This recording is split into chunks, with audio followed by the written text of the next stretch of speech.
کہ جنگ بدر کے موقع پہ جو صحابہ نے روزہ رکھا ہے یہ ایک مثال قائم کر دی. سخت گرمی ہے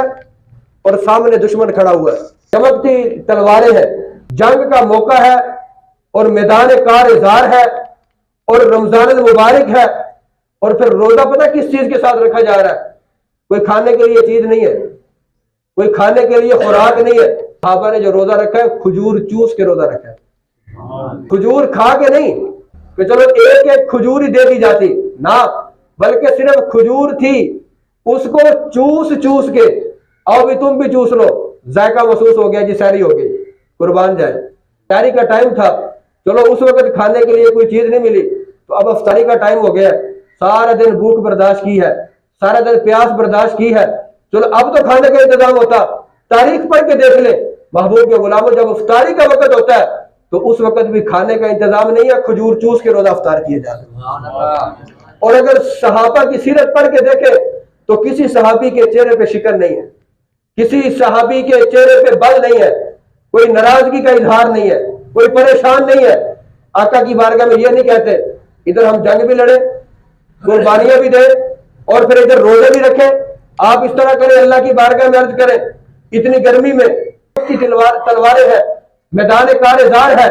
ایسی گرمی میں بھی روزہ رکھا جا سکتا ہے. چلو آپ اللہ کی بارگاہ میں عرض کریں کہ روزے بعد میں رکھ لیں گے, اب ہمیں کوئی کنسیشن دے دی جائے, ہمیں اجازت دے دی جائے, ہم بعد میں روزے رکھ لیں گے. کسی صحابی نے کوئی اعتراض نہیں کیا, کسی صحابی نے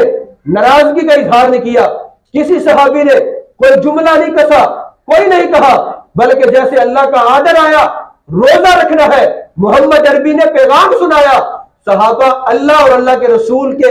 فرمان پر لبیک کہتے ہوئے بغیر کھانے کے صرف کھجور چوس کر روزہ رکھ بھی رہے ہیں, کھجور چوس کر روزہ افطار بھی کر رہے ہیں. تو صحابہ کی سیرت ہمارے لیے نمونہ ہے کہ انہوں نے رمضان المبارک میں کیسے عبادت کی, قرآن کے ساتھ کیسا تعلق جوڑا. حضرت سیدنا صدیق اکبر قرآن کی اتنی تلاوت کرتے تھے, اتنی تلاوت کرتے تھے, کفار مکہ ایک مرتبہ میرے آقا کی بارگاہ میں حاضر ہوئے, کہنے لگے اے محمد بن عبداللہ, آپ اپنے غلام ابو بکر کو سمجھاؤ, یہ قرآن کی تلاوت کرتا ہے اور بلند آواز کے ساتھ کرتا ہے, اس کی تلاوت سن کر ہمارے لوگوں پہ اثر ہوتا ہے, وہ کلمہ پڑھنے میں مجبور ہو جاتے ہیں. لہذا ابو بکر سے کہے کہ قرآن جو ہے آہستہ پڑھے. حضرت ابو بکر صدیق تک جب یہ خبر یہ پہنچی تو حضرت ابو بکر صدیق فرمانے لگے گھبرانے کی ضرورت نہیں ہے, یہ اللہ کا کلام ہے, اس کو شان کے ساتھ بلند آواز کے ساتھ ہی پڑھنا ہے. یہ کیا تھا؟ یہ قرآن کے ساتھ تعلق تھا, یہ قرآن کے ساتھ رشتہ تھا. آپ جو بڑے احباب تشریف فرمائے, آپ نے دیکھا ہوگا کہ گھروں میں بزرگ بیٹھ کے قرآن کی تلاوت کیا کرتے تھے, صبح قرآن کی آوازیں آیا کرتی تھی, گھر سے گزرتے, گلیوں سے گزرتے دیکھتے قرآن کی آواز آ رہی ہے, کسی گھر میں بوڑھی عورت ویسی قرآن پڑھ رہی ہے, کسی گھر میں بزرگ قرآن پڑھ رہا ہے, کسی گھر سے اما پارا پڑھنے کی آواز آ رہی ہے, کسی گھر سے